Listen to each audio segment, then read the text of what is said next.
A mais um curso. Nós estamos aí construindo o curso de psicopatologia. Me chamo Matheus Buttignoni. Meu intuito é levar um conhecimento aí gratuito na internet e um conhecimento de qualidade. Nós vamos iniciar os estudos sobre os transtornos mentais de várias naturezas e inicialmente, seguindo a ordem do DSM-5, vamos iniciar com o transtorno do neurodesenvolvimento. Na verdade, os transtornos, né, do neurodesenvolvimento. Isso é uma classe de transtornos que vai ter aí vários transtornos elencados dentro dele. E nós vamos iniciar com a deficiência intelectual. Vai ser nosso primeiro passo, meu primeiro transtorno transmitido aqui para vocês. E falar um pouquinho desse transtorno que afeta aí desde o início, né, do desenvolvimento da vida de uma criança, já começa a ter algumas limitações de cunho intelectual, de funcionamento adaptativo e de questões sociais aí básicas. E geralmente ele ocorre antes, né, dos 18 anos de idade, né, e bem precoce é isso. A deficiência intelectual, ela tem como causas aí alguns fatores genéticos, biológicos. Ele pode vir também por questões relacionadas a síndromes, distúrbios cromossômicos, distúrbios metabólicos, doenças materna, um nascimento prematuro, algum distúrbio neonatal, lesão cerebral traumática, distúrbio convulsivo, dentre outros. A gente pode ter aí alguns fatores também relacionados à vida social, má formação. E para ser assim, para ser direto, né, para explicar, a deficiência intelectual ela vai afetar o desenvolvimento mental da criança. E esse desenvolvimento ele pode ser diretamente afetado por diversos fatores no período de maturação, no período de gravidez. Então a gente tem um fator biológico que a mãe e o pai podem trazer e transmitir para essa criança. A gente tem um fator social que envolve aí a qualidade e suporte que a mãe recebe no período de incubação do feto, né, ali no seu corpo. Fatores psicossociais como agressividade, tudo aquilo, o uso de álcool, drogas, negligência, tudo que afeta o período de incubação desse bebê no ventre materno. Então, ele está dentro da classe dos transtornos do neurodesenvolvimento. Então, tudo que afeta o fator do neurodesenvolvimento, ele vai ser trabalhado nessa faixa do DSM, né? E é isso que a gente vai trabalhar nesse curso.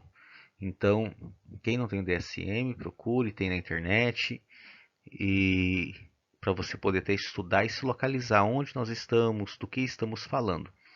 Eu vou localizar basicamente, mas o DSM ele é extenso e eu não vou fazer a leitura global do DSM. Quem sabe em próximos encontros, mas nesse encontro eu vou pautar mesmo a leitura dentro do transtorno do neurodesenvolvimento e os transtornos a ele relacionados.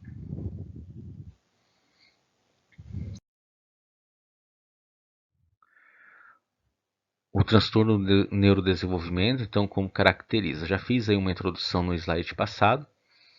E o desenvolvimento ele envolve uma maturação do sistema nervoso central. O sistema nervoso central ele é altamente complexo e ele está envolvido em várias funções que o inerva. Então, o sistema nervoso central ele tem ligações para o nosso corpo inteiro. O transtorno de neurodesenvolvimento, então, ele vai englobar todo o prejuízo relacionado a essas funções. Embora os fenômenos e domínios que são afetados nessa classe diagnóstica, ele é muito heterogêneo. Então a gente vai assim trazer alguns quesitos, um olhar sobre alguns fatores do transcorrer dos transtornos, né, nesse modelo, né, no fator do neurodesenvolvimento, mas a gente tem que ter muito claro, é muito heterogêneo a manifestação. Nenhum vai ser igual ao outro, sempre vai ter alguma singularidade. Agora, existe uma estrutura de sintomas que unifica o diagnóstico frente a isso. Então a gente não está desamparado. Então os sintomas ele pode ser adquirido ou herdado por um desenvolvimento caracterizado por uma trajetória de vida. E então uma criança pode desenvolver-se mais do que outra naquilo que ela é limitada. Então uma habilidade verbal. A criança B pode ter um desenvolvimento melhor do que a criança A e as duas têm está dentro da classe do transtorno do neurodesenvolvimento. Nem sempre as pessoas são diagnosticadas, tá? Às vezes os pais ou o profissional de saúde que acompanha a criança não consegue olhar com fineza, né, e conseguir identificar. E às vezes esses diagnósticos vão ser só identificados lá na vida adulta. Isso é um prejuízo imenso, porque perde toda a história clínica, acaba que não faz nenhum trabalho de estimulação. Então, como regra, os sintomas dessa classe diagnóstica demonstram um início muito precoce. Desde cedo já dá para enxergar algumas limitações. E claro que os riscos genéticos também estão claros. Se na família tem pessoas que têm deficiência, que têm uma doença específica de neurodesenvolvimento, toda geração, toda descendência ligada à ramificação familiar que apresenta o transtorno tem que fazer um acompanhamento desde o nascimento, porque quanto antes for diagnosticado, melhor é a intervenção sobre essa criança. Então a gente tem uma variedade muito grande de transtornos dentro dessa classe de transtorno do neurodesenvolvimento. E o diagnóstico ele pode ser reunido em subgrupos, muito de acordo com a habilidade cognitiva e motora que está em disparidade com o desenvolvimento típico, ou seja, a criança tem um desenvolvimento típico, marcado por etapas, e se algum marcador desse, cognitivo ou motor, não bateu o ponto esperado dentro do mês, do ano que ele tinha que apresentar, algo não está certo. Então, o olhar dos pais, da família, de profissionais deve ficar aí atento a alguns prejuízos em níveis globais, né, como a gente pode ver, e como inteligência. Inteligência é um fator global, porque a inteligência ela vai ter um contato com vários aspectos da vida do sujeito. E então isso é um dos fatores que deve ser observado e que rapidamente a gente consegue perceber. Os prejuízos não satisfazem todos os critérios, às vezes. Um atraso global de desenvolvimento nem sempre vai ter todos os critérios. Quando algum domínio específico de fala, de comunicação, ele é afetado, o sintoma vai se caracterizar sobre um transtorno de comunicação, por exemplo. Se é um transtorno de linguagem, fala, fluência, né? No início da infância a gente vai identificar a gagueira, alguma limitação aí na forma de falar. Então, os transtornos específicos também da aprendizagem são outros transtornos que englobam o transtorno do neurodesenvolvimento. Nós vamos falar apenas de um nesse curso, mas a gente vai acabar inevitavelmente citando outros tipos de transtornos que têm relação com o transtorno do neurodesenvolvimento. Então, dentro da classe dos transtornos do neurodesenvolvimento, ele é composta por vários transtornos. Nós vamos ver agora.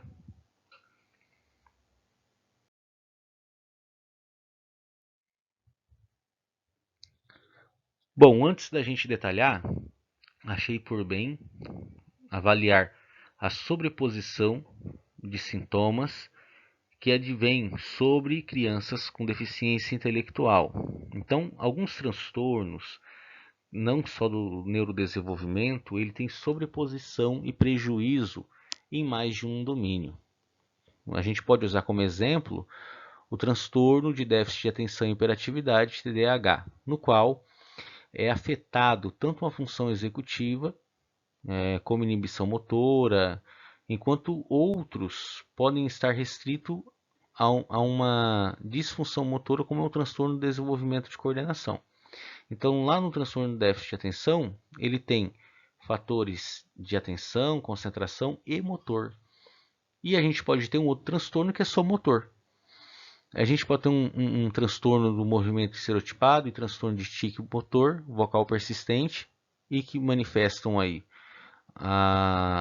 alguns sinais e sintomas que são muito parecidos. Algumas síndromes que têm uma complexidade maior, como a de Tourette, engloba vários domínios motores, mas também é frequente a gente conseguir ver mais a associação a déficit de atenção, déficit de função executiva e sintomas obsessivos compulsivos. Então, a gente tem dentro dos transtornos uma sobreposição de sintomas. Isso às vezes vai dificultar o trabalho do profissional para entender. Então, a abordagem diagnóstica de uma criança com transtorno de neurodesenvolvimento pode ser muito difícil. Primeiro, que a gente tem uma questão de sintomas, que é a natureza desses sintomas, e a segunda é a idade típica da apresentação. Qual que é a idade típica de apresentação? No início do desenvolvimento, os marcos do desenvolvimento inicial. Então, às vezes, a gente não consegue ter a informação necessária, porque algumas crianças amadurecem mais rápidas e outras nem tanto. Então, o profissional ele precisa ser muito atento, ele precisa ser muito criativo para conseguir informação. E a informação referente ao histórico dessa criança, ou talvez você vai avaliar já é adolescente, às vezes você vai avaliar já é adulto. E nós vamos precisar aí de informações familiares, de cuidadores, de professores, o histórico clínico. Nós vamos precisar que outro profissional, ou nós, se você ter capacitação para isso, aplicar um instrumento padronizado para medir alguns indícios aí, nível de inteligência, atenção, memória, para que a gente tenha um diagnóstico mais abrangente, tá? O clínico ele precisa ter então sensibilidade. Então, antes da gente passar para outro slide, eu vou pautar que é necessário sensibilidade para cuidar dos casos. Sem ela, a gente não consegue trazer aí um diagnóstico assertivo.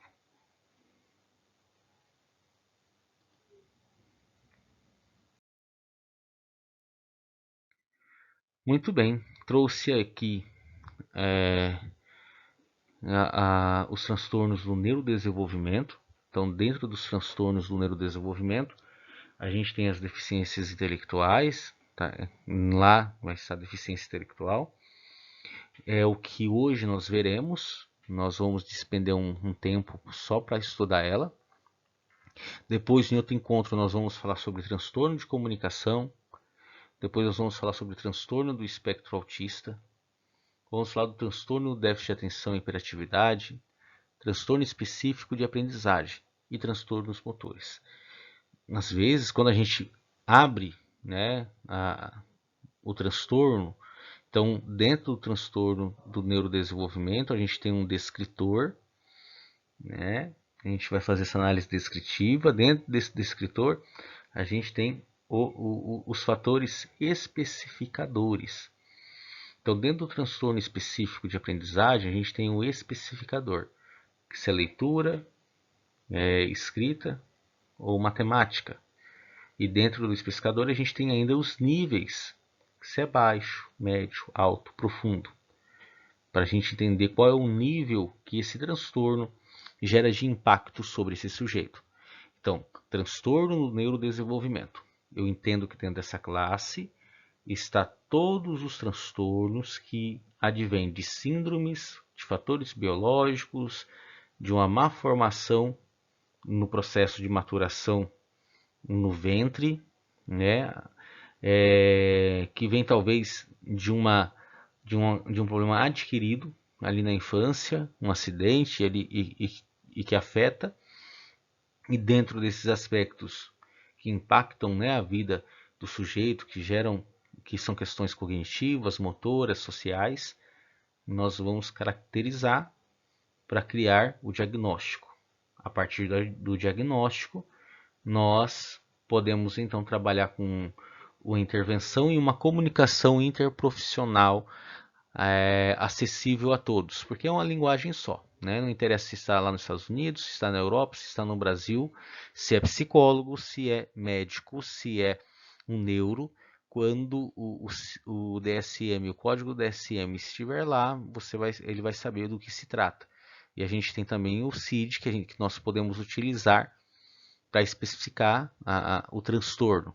Tá? E geralmente o DSM-5 traz lá um código do CID para você utilizar em conjunto quando você quer comunicar com os dois manuais e assim não ter nenhuma dúvida do que você está falando.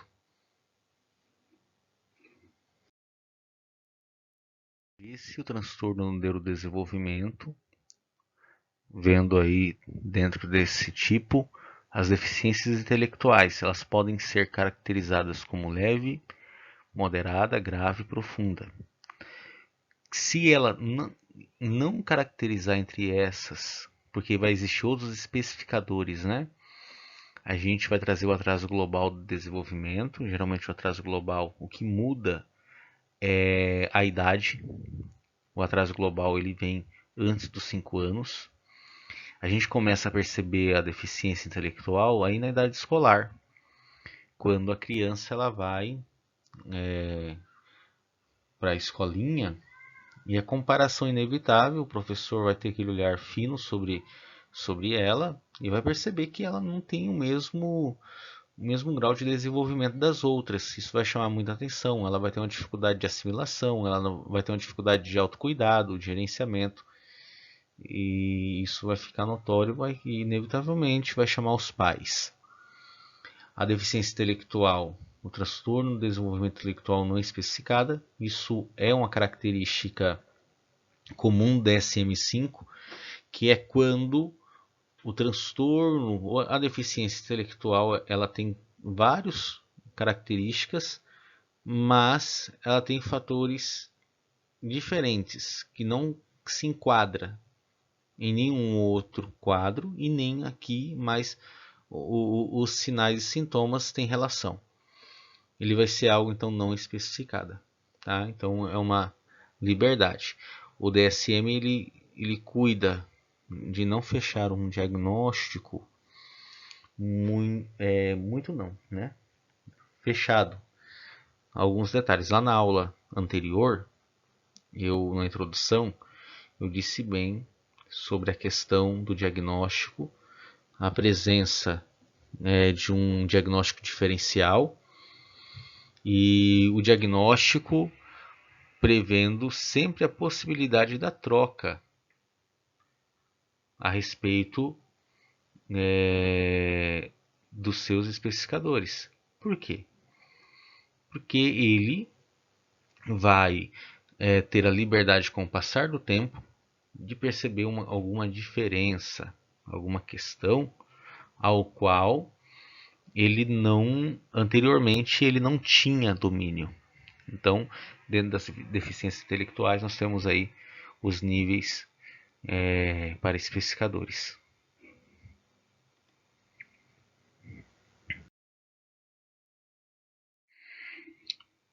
Ainda falando de uma forma geral, né, sobre a categoria e dimensão do transtorno do neurodesenvolvimento, trago aí algumas informações. Então, o transtorno do neurodesenvolvimento ele tem seu início no período do desenvolvimento antes mesmo da idade escolar. Ele já começa a dar sinais. Ele é caracterizado por déficit no desenvolvimento, que acarreta prejuízo no funcionamento pessoal, social, acadêmico e profissional.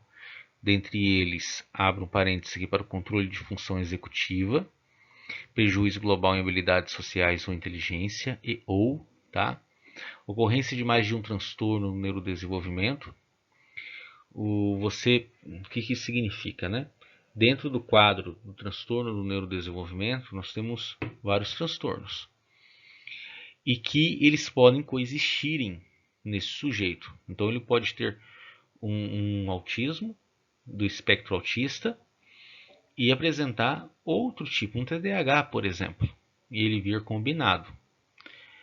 Inclui sintomas tanto de excesso quanto déficit e atraso em atingir marcos esperados. São todos fatores aí característicos na maturação neurocognitiva. O DSM ele trabalha então com um olhar categórico e dimensional. Então, o desenvolvimento do sistema nervoso central está diretamente ligado a tais fatores na construção desse diagnóstico. Então, o DSM-5 diagnóstico, ele vai sim tentar entender a formação, se foi biológica, se foi uma questão social, psicossocial, aí fica mais característico de psicologia, se ela foi psicossocial e se esse impacto gerado deu na criança sinais e sintomas que tiveram relação ao impedimento do amadurecimento neurocognitivo.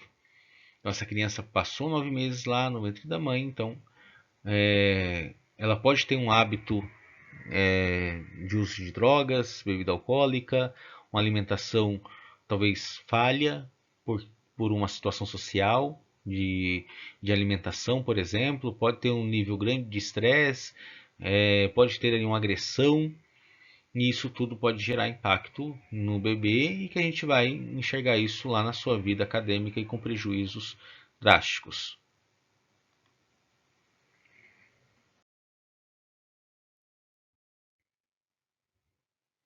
Um diagnóstico detalhado. Então, o DSM nos traz e nos ampara nesse quesito.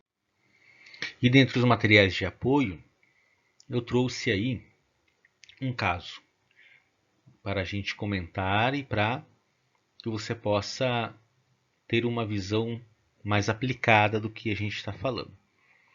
Então, os pais de um menino de 6 anos, com o nome de Brian, levaram ele numa clínica depois que a escola mandou um recado de que ele não estava pronto para progredir para o primeiro ano. Então ele estava ali na série, no jardim, né? E ele não teria condição de ir para o primeiro ano, ia ter que ficar ainda numa fase pré-escolar.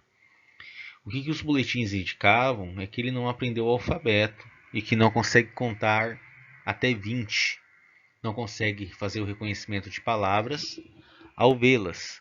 Tem também uma dificuldade de entrosar com os seus pares, ele não consegue demonstrar comportamentos disruptivos com o professor, com seus amiguinhos. Ele não consegue, ele tem também alguns comportamentos como abanar a mão, ele não consegue ficar quieto, não consegue prestar atenção durante o momento de atividade em grupo.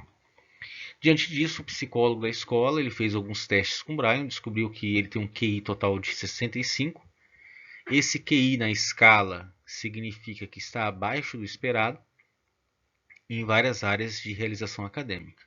O que foi percebido também que alguns traços do Brian têm espectro autista em um questionário lá de triagem, né, inicial.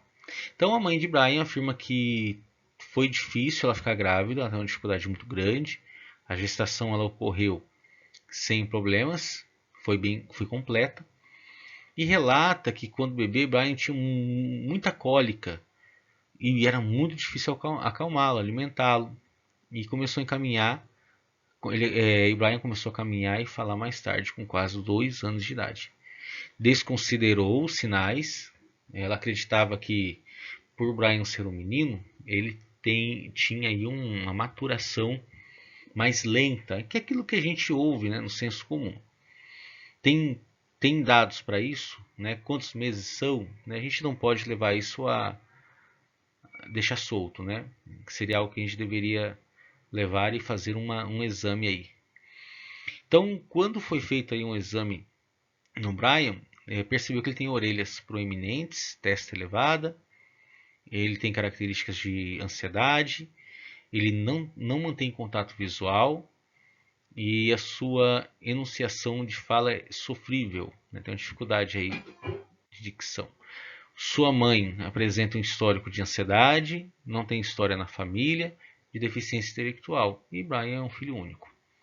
O que a gente percebe nesse caso de Brian é que ele tem um desvio da média padrão quanto a QI, que é abaixo de 70, e isso mostra que ele tem uma dificuldade mental aí, de forma geral.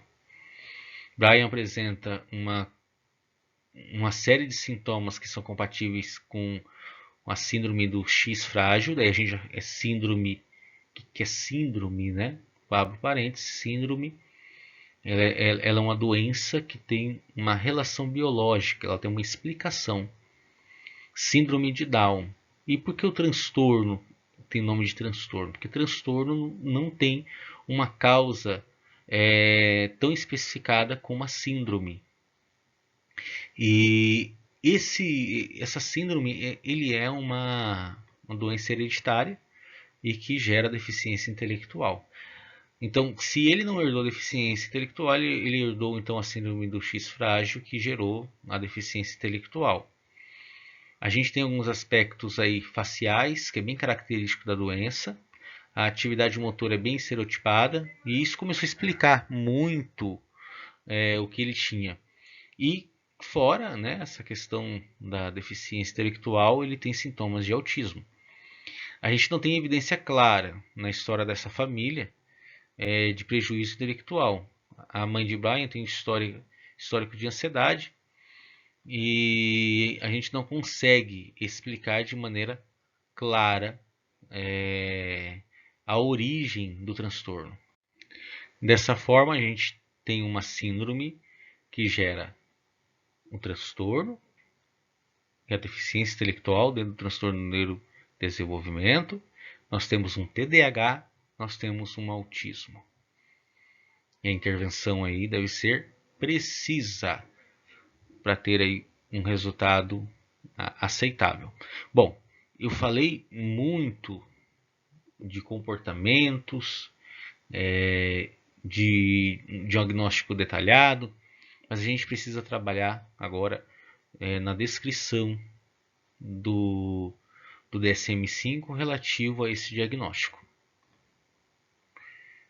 Bom, trouxe uma foto, tinha até me esquecido, mas eu trouxe uma foto da característica, né, da criança que pode ter o X frágil, as orelhas dessas grandes e geralmente vai ter deficiência intelectual.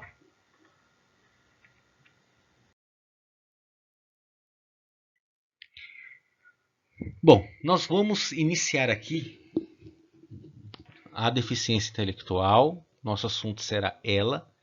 Nós vamos especificar o que se trata, o que é levado em conta para um diagnóstico nesse sentido, para a gente poder evoluir na nossa discussão.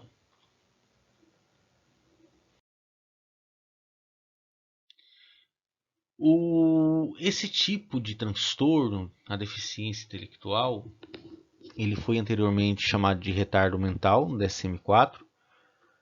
Lá no primeiro vídeo, eu falei um pouquinho dessas mudanças, e uma delas foi a mudança do retardo mental para deficiência intelectual. A forma de chamar, né, faz uma diferença, então achou-se aí por bem mudar. E para ter uma relação também com o CID, a gente tem no histórico do DSM um anseio de gerar nomes comuns a nível mundial, dentro da comunidade acadêmica. Não é possível que nós tenhamos transtornos com nomes ou especificadores diferentes na literatura. Isso vai dificultar para a gente levantar aí um diagnóstico.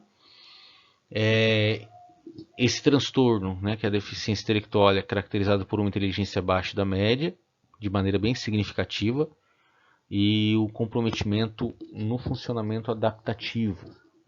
No DSM-5, a deficiência intelectual é classificada como leve, moderada, grave e profunda, com base no funcionamento global. O que acontece, né? No diagnóstico do DSM, ele tem 3 especificadores. No primeiro, ele vai falar das questões cognitivas, nós vamos ver isso lá na frente. As questões cognitivas passíveis de avaliação, as questões de adaptação passível de avaliação, e a terceira, que é para que seja diagnosticado como um transtorno no neurodesenvolvimento. E quando a gente fala que foi uma questão que afetou o desenvolvimento inicial da vida desse sujeito, por isso que ele está no início do DSM, ele tem uma questão cronológica, né, entre essas questões. Ele, para fazer-se diagnóstico de DI, vamos falar de DI para ficar mais fácil, é exigido isso. Então, no DSM-4, ela era classificada de acordo com consciente de inteligência, com QI, como leve, moderada e grave profunda. O fator levado em conta era a cognição. E por que essa mudança? Porque a gente entende que a capacidade cognitiva nem sempre é o fator eixo principal para o desenvolvimento. Nós temos ainda uma lei do deficiente intelectual quanto à aposentadoria. Eu mesmo tenho na família, né, uma pessoa que vem de uma outra linhagem, né, outro pai, e essa criança ela tem deficiência intelectual. E o que os médicos dizem? Você pode não aprender a ler plenamente, fazer cálculos matemáticos, mas isso não impede de você ser um adulto funcional, tomar banho, de fazer tarefas específicas. E no mercado de trabalho, né, no nosso mercado social, a gente não trabalha só com a cognição. Nós trabalhamos com atividades que exigem braço, perna, né? Uma atividade que exige funcionamento físico. Então nós temos classes de deficiência intelectual. Então DSM-4, foco na cognição, DSM-5, foco no funcionamento global. A gente vai entender o que é esse funcionamento global, que são 3 eixos.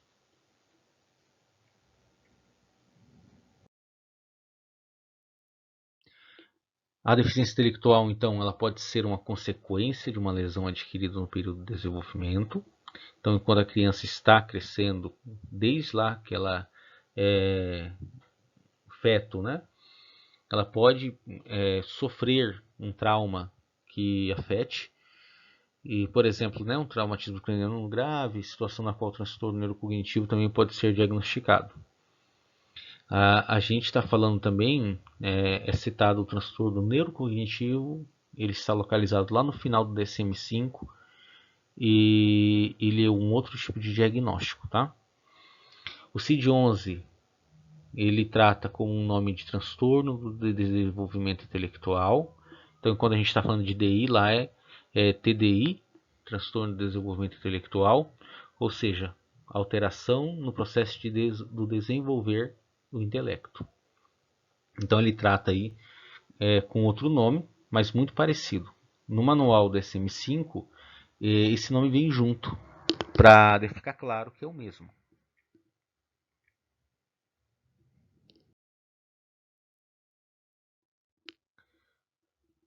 A deficiência intelectual, entre parênteses aí, na forma que é trazida no CID-11.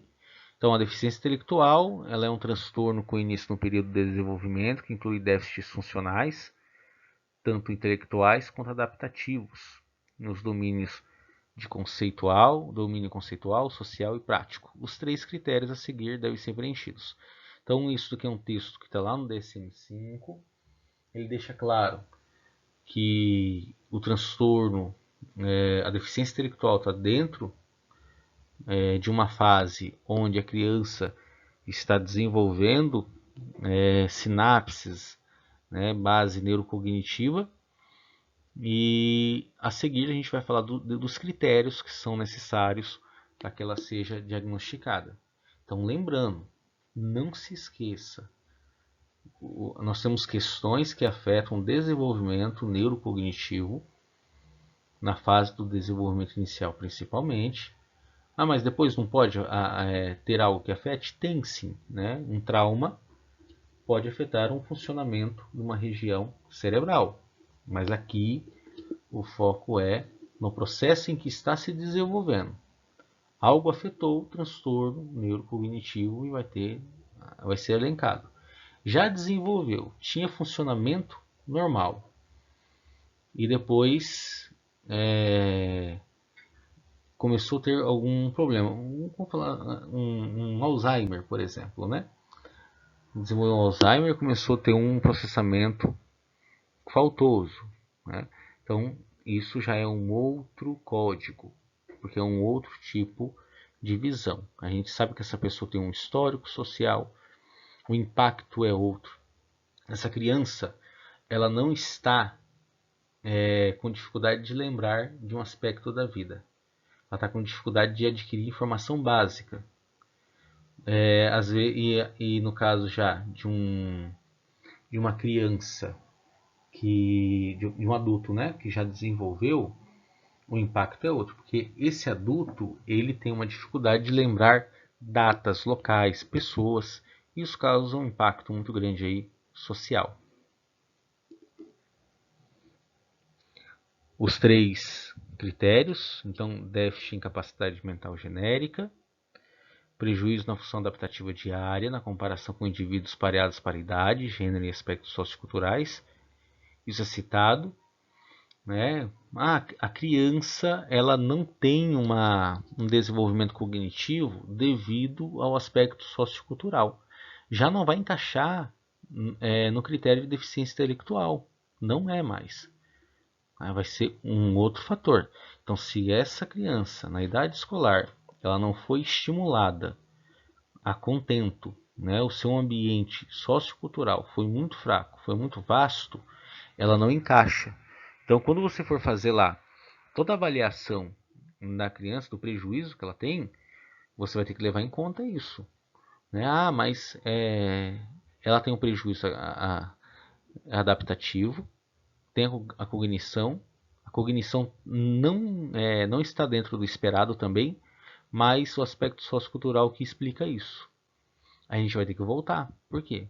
Porque a gente vai ter que estimular essa criança, porque ela tem base neuronal básica para aprender e não tem uma deficiência intelectual, ela não tem estímulo, ela não teve estímulo no seu histórico, não encaixa como deficiência intelectual.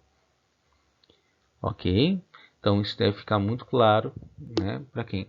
E imagine aí, o profissional vai lá, faz uma avaliação, ela tem um déficit de inteligência, porque não tem contato cognitivo com processos estimulatórios, ela não tem uma alimentação boa, não tem estímulo sociocultural e, obviamente, ela não vai ter a capacidade intelectual do mesmo coleguinha da idade que tem todos os estímulos, alimentação e durante a vida toda. Então, o nosso diagnóstico, psicodiagnóstico, vai ter que levar em conta aspectos socioculturais, porque se ela não foi estimulada, ela não tem deficiência. Ela tem ausência de estímulo e, com bom estímulo, ela vai conseguir alcançar os coleguinhas.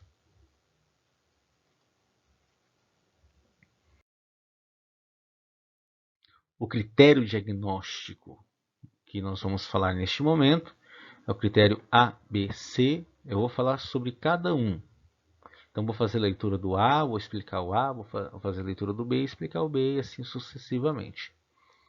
Então, no critério A, é déficit em funções intelectuais. E olha as funções: raciocínio, capacidade de solucionar problemas, de planejar, de fazer um pensamento abstrato, ou seja, conseguir mentalmente reproduzir o que está na sua vista, juízo, aprendizagem acadêmica, aprendizagem pela experiência, confirmados tanto pela avaliação clínica quanto por testes de inteligência padronizados e individualizados. Quem aplica teste de inteligência é o psicólogo.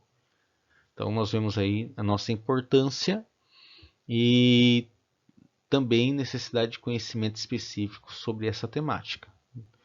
Não é um teste apenas, não é um tipo, vai ter variações, vai ter testes indicativos para tal. E a gente está falando apenas de inteligência? Não. Nós estamos falando de capacidade básica para compreender, comunicação verbal, memória de trabalho, raciocínio perceptivo, raciocínio quantitativo, pensamento abstrato, eficiência cognitiva. Esse funcionamento intelectual ele costuma ser mensurado com testes, né? Então nós temos vários construtos a serem trabalhados na identificação do diagnóstico de uma deficiência intelectual. Aqui no critério B, diz assim, ó, déficits em funções adaptativas que resultam em fracasso para atingir padrões de desenvolvimento sociocultural em relação à independência pessoal e responsabilidade social. Sem apoio, essa criança ela não consegue fazer as coisas. Então, os déficits de adaptação limitam o funcionamento em uma ou mais atividades diárias. Então, por exemplo, você está lá com a criança de 10 anos que tem deficiência intelectual. E você fala, liga o gás, liga lá o fogo do fogão. Não pode. Você vai ter que acompanhar. Por quê? Porque ela pode não ter consciência de deixar o gás aberto, que tem que ligar naquele momento. Então essa pessoa com deficiência não consegue ter uma participação social, uma vida independente. Ela não consegue viver em múltiplos ambientes. Ela vive bem em casa, bem protegida. Na escola, ela vai ter um pouco de trabalho. Local de trabalho, na comunidade também. Pode aprender, desenvolver? Sim. E é através do diagnóstico que a gente vai fazer as intervenções. Vamos estimular. Então, é o padrão que essa pessoa tem de ter autonomia básica. Ter autonomia básica para poder lidar com as pessoas, com as tarefas, seja ela escolar, profissional, vocacional, cultura. Então, vários fatores a gente vai perceber que essa criança ela não consegue prosseguir. No critério C, diz assim, tá? Tudo isso que a gente citou entre questão cognitiva e adaptativa tem que ter o início de déficit nesses fatores tem que ser no período do desenvolvimento. Ah, Matheus, mas que período é esse? Desde a infância, na concepção, nascimento, fase escolar, adolescência, aí juventude. Tem que estar.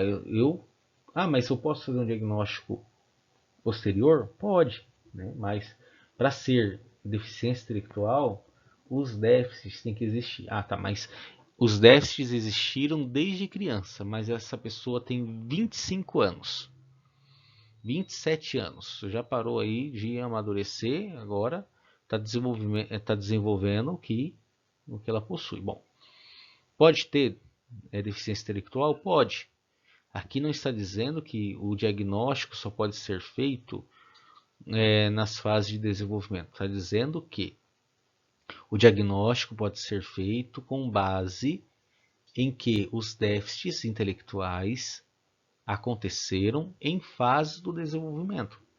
Se essa pessoa de 50 anos e na entrevista, né, na investigação, a gente percebe que ela tem um déficit desde a sua infância, deficiência intelectual, então não tem validade o diagnóstico, mas o critério tem. O critério é fase de desenvolvimento, diagnóstico não tem limite.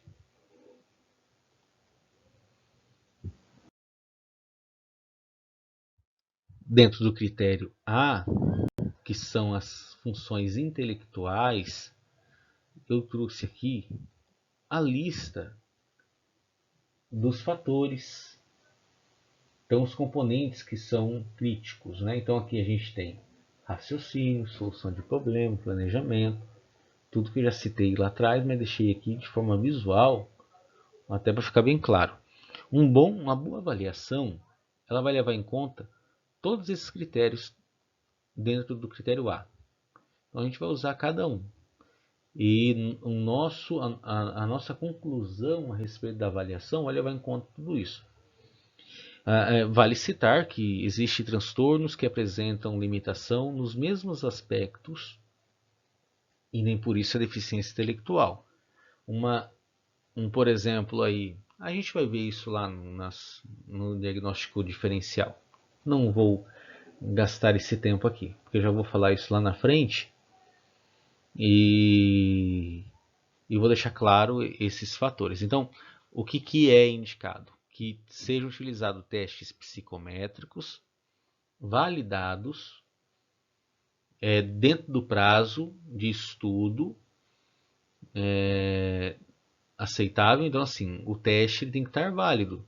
O teste tem validade e a validade desse teste você, na hora da compra, vai consultar e ver se realmente esse seu teste, né, está válido para ser utilizado.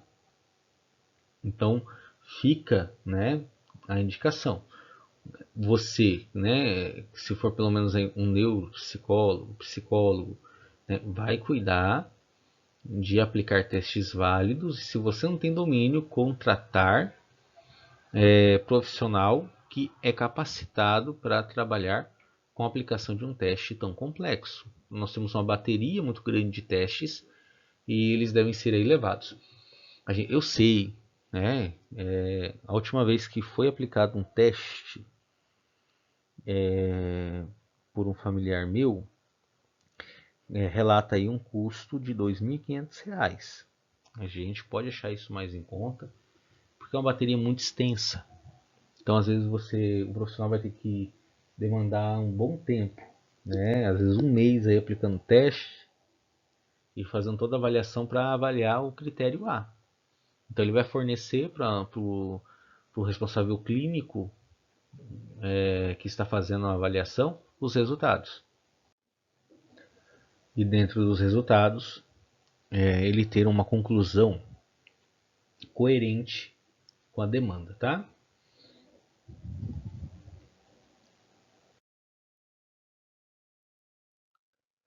Os critérios diagnósticos em códigos são apresentados nesse slide e vocês podem notar a letra F e o número que tem a designação do CID-11.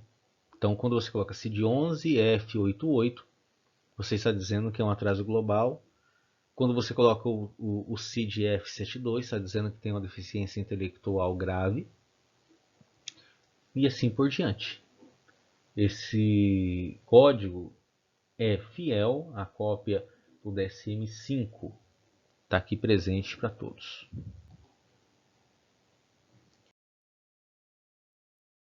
O critério B é um critério muito complexo, que envolve uma avaliação clínica de muita observação, de muito cuidado. O déficit no funcionamento adaptativo, ele tem relação com o quão bem uma pessoa consegue funcionar de maneira independente, com responsabilidade social, em comparação com pessoas da mesma idade.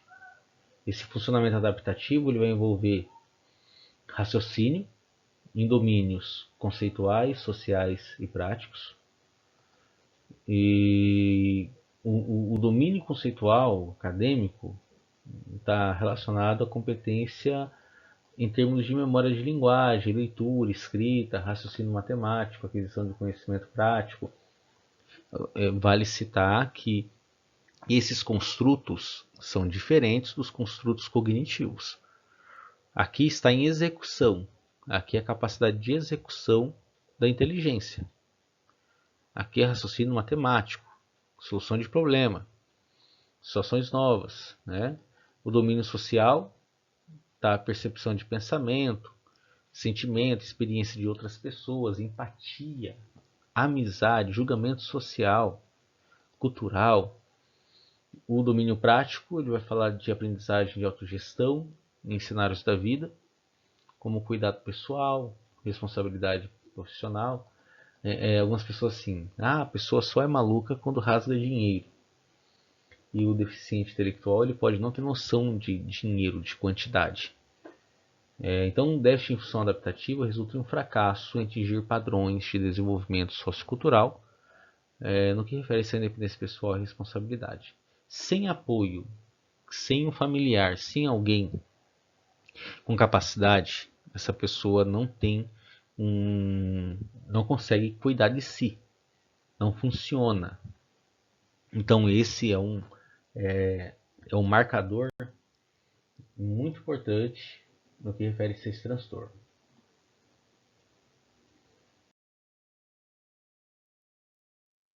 Nós vamos falar então dentro do critério B. Vou tentar ser muito rápido, que eu quero demorar nessa aula uma hora por transtorno, para eu gerar aí 5, 6 horas por transtorno. Vamos lá.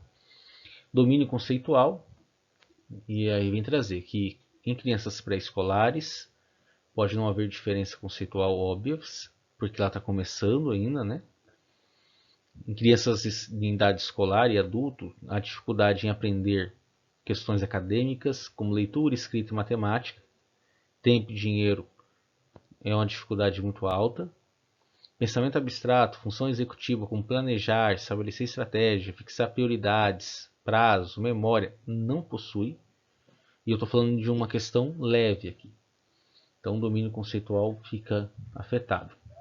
O domínio social diz respeito a comparar com colegas da mesma idade, e essa pessoa tem dificuldade em perceber pistas sociais na linguagem, na forma de agir.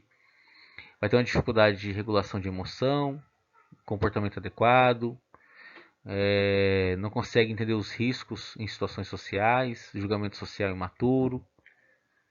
No domínio prático, dependendo da idade, né, ele não tem cuidado pessoal. Tarefas complexas diárias, nem pensar. Na sua vida adulta, os apoios costumam envolver compra de itens para casa, transporte. Ele não tem essa noção de que precisa comprar sabonete, arroz, feijão.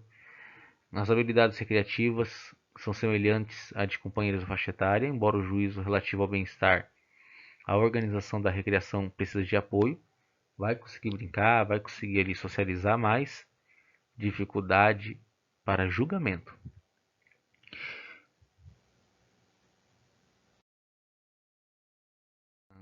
Do nível moderada, a gente tem aí na questão conceitual, as habilidades individuais ficam bastante atrás de companheiros. Então, aquele conceito que eu falei, né, lá atrás, a gente vai ver ela num grau maior. Então, em adultos, o desenvolvimento de habilidades acadêmicas costuma mostrar-se um nível elementar, havendo necessidade de apoio para todo emprego de habilidade. Sempre precisa de ajuda. No nível social, o comportamento social na comunicação durante o desenvolvimento é bem limitado também. Linguagem falada costuma ser um recurso primário para a comunicação social, embora usa com menos complexidade essas comunicações verbais. A capacidade de relacionamento é evidente nos laços com a família e amigos. O indivíduo pode manter a amizade bem-sucedida. Entretanto, pode não perceber e interpretar com exatidão as pistas sociais. Capacidade de comunicar-se, de entender o que está sendo dito, aqui fica mais agravado. O indivíduo é capaz de dar conta de necessidades pessoais envolvendo alimentar-se, vestir-se, eliminações, né, no banheiro, higiene, ainda que haja necessidade de período prolongado de ensino. Inicialmente, sem estimulação, esse jovem não vai conseguir. Então, a família tem um papel importante. O que deixa claro aqui que dentro do moderado, o moderado é quando ele não faz, mas depois que ele é ensinado, ele consegue. Uma variedade de habilidades recreacionais pode ser desenvolvidas, aprende. Digamos que se ele for estimulado, ele vai ter um nível médio, leve, né, de transtorno. O grave. O grave alcance limitado de habilidades conceituais, o indivíduo tem pouca compreensão de linguagem escrita, conceitos que envolvam números, tempo, dinheiro. Os cuidadores vai ter que passar muito tempo para ajudar ele a solucionar questões da vida. Aqui no grave não fala direito, vocabulário muito limitado, tem palavras e expressões isoladas, tem meios alternativos para se comunicar, o foco é aqui e agora. A linguagem é usada para comunicação social mais do que para explicações, né? Não vai ter um diálogo coerente, né? No domínio prático, necessita de apoio para atividades cotidianas, refeição, tomar banho, não é capaz de tomar decisão para seu bem-estar e bem limitado, tá? Faz autolesão, tem autolesão, se machuca muito fácil, mas é uma minoria bem significativa.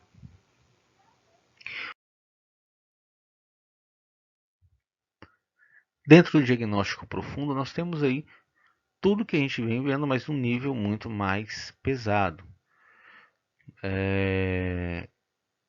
Toda ocorrência, né, de limitação fica muito claro no manual do DSM-5, e aqui no nível profundo de deficiência intelectual, a gente tem aí as limitações de comunicação e a comunicação simbólica principalmente. Ele não consegue entender. Pistas sociais muito mais difícil, né? E os prejuízos para atividades diárias podem constituir lá ao simples prato para a mesa, né? Ela tem uma dificuldade aí de executar tarefas mais complexas. Nós falamos aqui o critério B. O critério A, então, fatores cognitivos em vários construtos. Critério B, vários construtos, mas é um nível descritivo. Vocês podem perceber que no primeiro caso nós teremos aí uma entrega relacionada a resultados. Então, o que tem no primeiro? Né? No primeiro fator é cognitivo. Então, a gente vai ter um resultado esperado referente ao nível nesse resultado padronizado. Ok. Já no critério B, é uma avaliação bem clínica. Nosso olhar, então, vai ser a respeito da qualidade social do sujeito, com foco nos critérios diagnósticos em níveis de prejuízo que essa criança apresente. Não é uma tarefa fácil, né? Nós temos aí que conseguir fazer uma observação, uma avaliação com foco na escuta de todos os profissionais que são envolvidos na vida desse sujeito, né, dessa criança que está sendo avaliada, mesmo porque nós precisamos de informação. A informação que nós vamos obter, ela deve ser muito clara, para que eu não estabeleça aí o critério diagnóstico errado. Existe, e isso tem diferença, tem diferença, para vocês terem ideia, pelo nível de classificação da deficiência intelectual, tem fatores na nova lei do deficiente intelectual. Eu não tenho aqui comigo o ano que a lei que trata a respeito de aposentadoria, né, foi promulgada, mas eu vou ver se lembro e trago. O que a gente tem, o nosso foco aqui é entender sobre transtorno no neurodesenvolvimento. Então, não é um assunto que fica em anexo, né? Para que, caso queiram ter acesso, procurem. O critério C é o início do déficit intelectual adaptativo durante o período de desenvolvimento. Já foi citado anteriormente. Então, deixei claro que essa dificuldade, esse prejuízo, ele deve acontecer no processo de desenvolvimento. Se é depois, se nunca houve sinais, sintomas, a gente vai ter que investigar, porque pode ter um outro diagnóstico.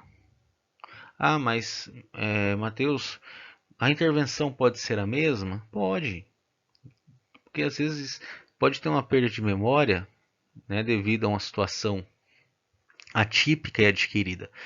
Vamos colocar aí o Covid-19, essa doença aí, nesse período de pandemia, que gerou perdas cognitivas em muitas pessoas. Então, a percepção de algumas pessoas em memória de trabalho ficou afetada. Ok. Essa incapacidade, essa limitação vai levar o nome de transtorno no neurodesenvolvimento? Não. Pode ser um transtorno neurocognitivo no futuro, e a intervenção sobre ela pode ser a mesma que é utilizada em transtornos no neurodesenvolvimento. Tá? Não muda. Claro que tem particularidades.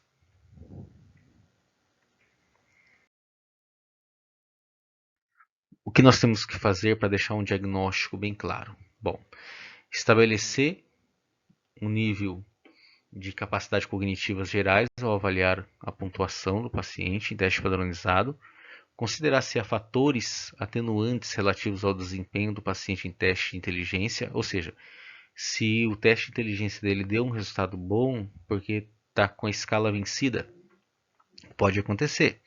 A gente tem que buscar informações também sobre a forma como esses prejuízos intelectuais afetam o funcionamento nas áreas acadêmicas, sociais e prática. Devemos esclarecer quando os problemas com a função intelectual foram diagnosticados pela primeira vez, determinar se o início ocorreu antes da adolescência, porque se não é deficiência intelectual. Considerar se o prejuízo intelectual ele está acompanhado por outros prejuízos do desenvolvimento físico ou por histórica médico-familiar, para a gente sugerir uma etiologia específica.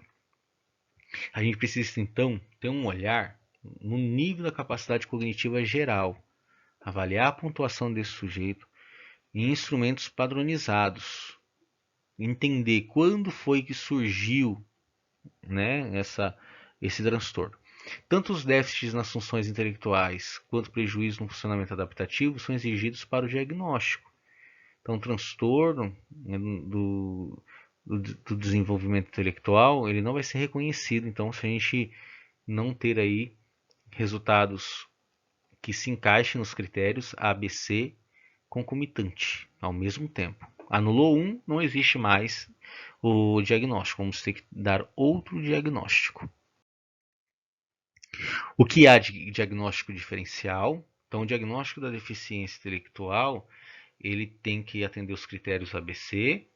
O diagnóstico de deficiência intelectual não deve ser pressuposto em razões de determinadas condições genéticas ou médicas, e genéticas que afetem atualmente o sujeito, tá? Uma síndrome genética associada à deficiência intelectual deve ser registrada como um diagnóstico concorrente com a deficiência, ou seja, uma síndrome que pode gerar um impacto sobre ele.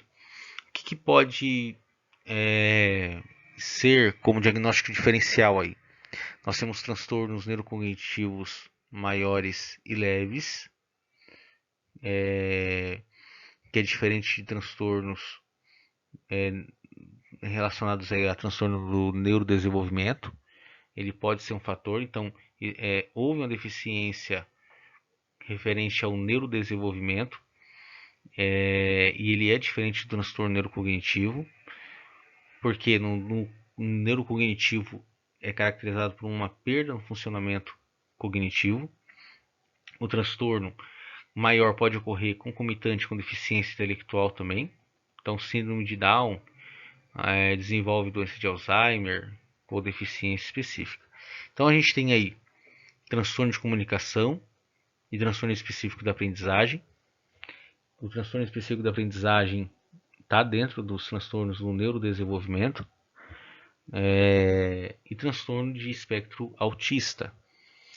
A gente vai pegar todos os indícios, né, do critério ABC, ver se todos encaixam. O que eu sempre recomendo é pegar o transtorno neurocognitivo, maiores e leves, transtorno de comunicação, específico de aprendizagem, e estudá-los juntamente. Se, por um acaso, ter uma comorbidade ou um diagnóstico diferencial, a gente já vai ter ali apontamentos do que pode ser. E é muito interessante que dentro de cada transtorno desse tem outro diagnóstico diferencial. Por isso que a informação requerida é muito importante. O que eu sempre recomendo é tenha um diagnóstico inicial e corre. E depois você faz uma avaliação com foco nos transtornos de diagnóstico que você tem primário e no diagnóstico diferencial apresentado por esse sujeito. No mais, vou agradecer a todos pela atenção. Nos encontramos na próxima aula e que eu tenha contribuído muito com a tua aprendizagem.